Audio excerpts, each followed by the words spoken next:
Aconteceu no final de 2 anos exatos. Yosef Hatzadik ficou preso em um calabouço por 10 anos. Após isso, mais 2 anos se passaram até sua libertação. Após a paraxá anterior, Yosef interpretou os sonhos dos camareiros e o dos copeiros foi libertado. Yosef pediu-lhe que falasse bem dele ao faraó, esperando sua própria libertação da prisão injusta.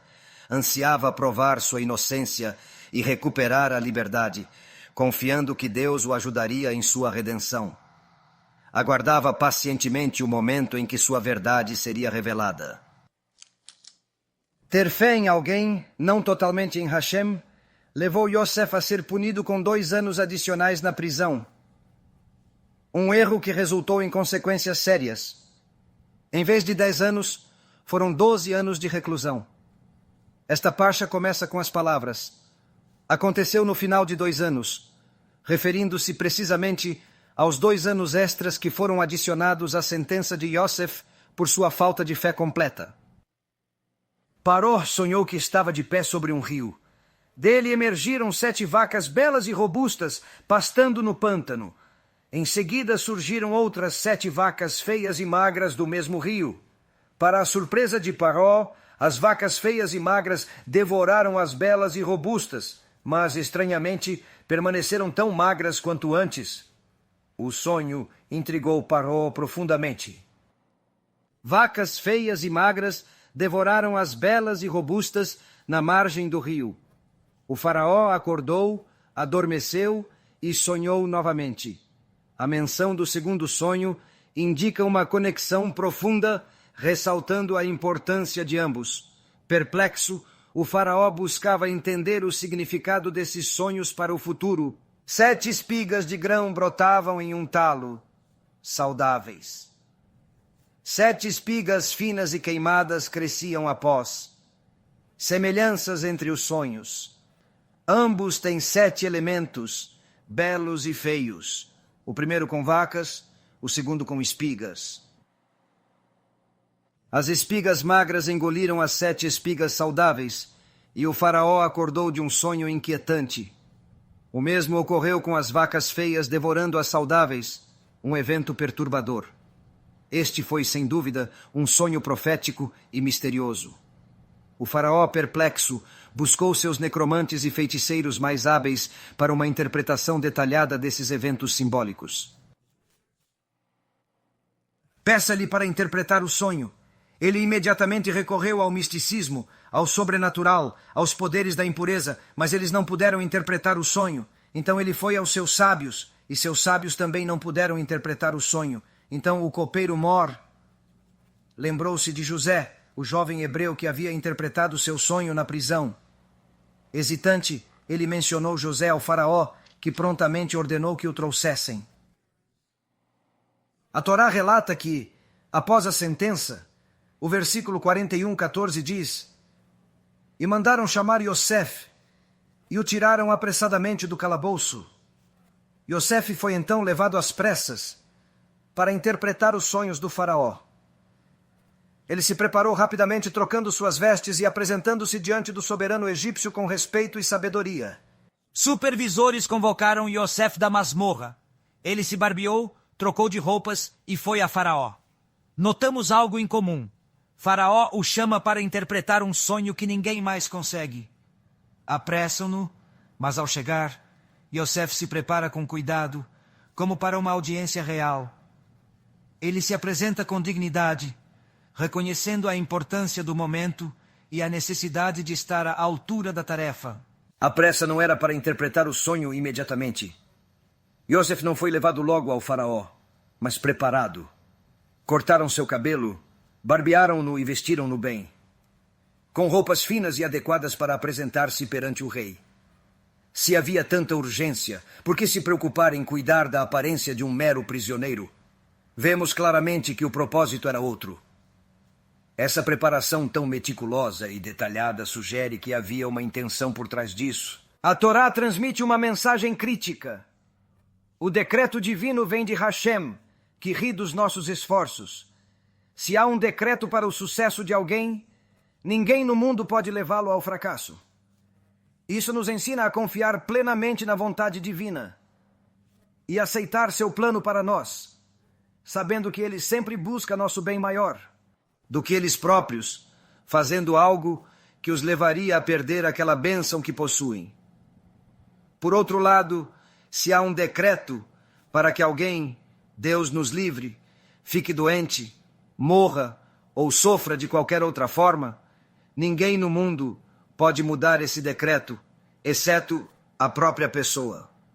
É por isso que, quando as pessoas vêm até mim e me perguntam: ouça, você pode, por favor, dar uma bênção ou orar por tal pessoa? Ou pode pedir a um dos seus Dayanim, ou mesmo ao Mekubal com quem estamos conectados? Ou a alguns deles, Hashem, para fazer um Pidyon Nefesh, ou realizar um dos Tikkunim ou algo do tipo por tal pessoa? A primeira coisa que pergunto é se essas pessoas são observantes da Torá, devem ser ou tornar-se. Se não estiverem dispostos a assumir mitzvot, guardar o Shabat e uma mitzvah importante, dizemos que orações não ajudarão. Mesmo quando nos oferecem dinheiro, não podemos mudar isso. A observância é essencial para receber bênçãos. Diga, ouça, reze, faça tal e tal coisa por tal pessoa e, vamos doar isso. E eu lhes disse, não doem nada. Eu não quero que vocês doem, não porque não precisamos do dinheiro, pois certamente podemos usá-lo para 1,5 milhão de coisas diferentes que temos na lista, mas sim porque eu não quero que vocês pensem que só porque pagaram dinheiro que isso vai funcionar. Não funciona assim. O dinheiro ajuda, mas precisamos de uma mitzvah dessa pessoa. Posso fazer uma mitzvah por eles? Não, eles devem ajudar a si próprios. Você não pode fazer uma mitzvah para alguém que se declara inimigo de Hashem. Eles não guardam o Shabat, nem a pureza familiar, e zombam da Torá. Nenhuma mitzvah vai ajudá-los além da que eles mesmos fazem. Enquanto negarem Torá Hakadosh, que lhes nega a bênção. Agora aqui vemos que a Torá nos diz claramente que se há um decreto divino de que uma pessoa deve sofrer, esse decreto divino, no mesmo dia em que Hakadosh o decreta, ele também decreta seu fim e a forma de superá-lo. Isso nos ensina que Hashem, em sua infinita misericórdia, sempre provê uma saída, um caminho para a redenção. Quando terminará, e ninguém no mundo poderá atrapalhar isso, e portanto ele nos ensina neste Passuk. Então Paró enviou e convocou Yosef, e o apressaram para fora da masmorra, significando que no momento em que o decreto de Yosef estar na prisão foi concluído, o mundo não tinha permissão para continuar funcionando. Com ele na masmorra, tiveram que tirá-lo apressadamente porque o decreto acabou. O encontro com Paró é secundário. É preciso prepará-lo, cuidar dele, trocar suas roupas e cortar seu cabelo, sem pressa. O essencial é o fim do decreto. Isso é crucial para as pessoas, principalmente as que estão deprimidas, ou quase, por passarem por momentos difíceis. Você sabe, as questões financeiras, questões de saúde, questões de casamento, questões de zivug, todos os tipos de coisas. Você deve saber, desde que você mesmo não arruine sua bênção, desde que você mesmo não faça coisas que causem mais dificuldades.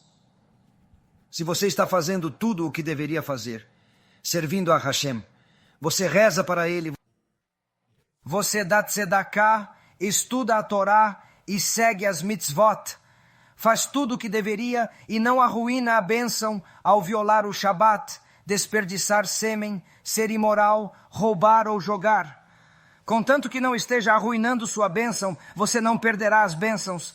Você estará sempre conectado com Hashem.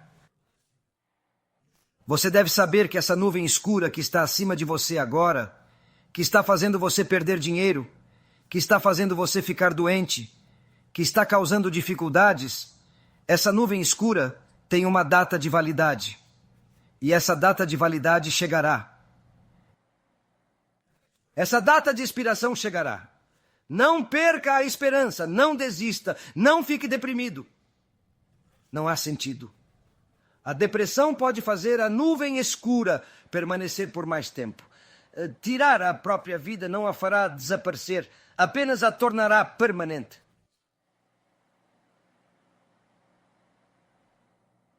A raiva é saber que a nuvem escura tem uma data de expiração.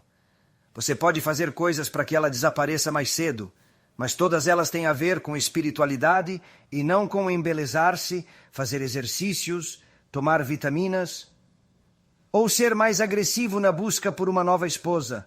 Nada disso vai ajudá-lo verdadeiramente. A Rave, a verdadeira solução, é conectar-se a Hakadosh. As dificuldades são passageiras. Devemos ser luz para as nações, não seguir práticas erradas. Todo judeu deve lembrar sua identidade. Não celebramos feriados não judaicos. É desrespeito à Torá e profana o nome de Deus. Seja fiel à Torá e aos feriados judaicos.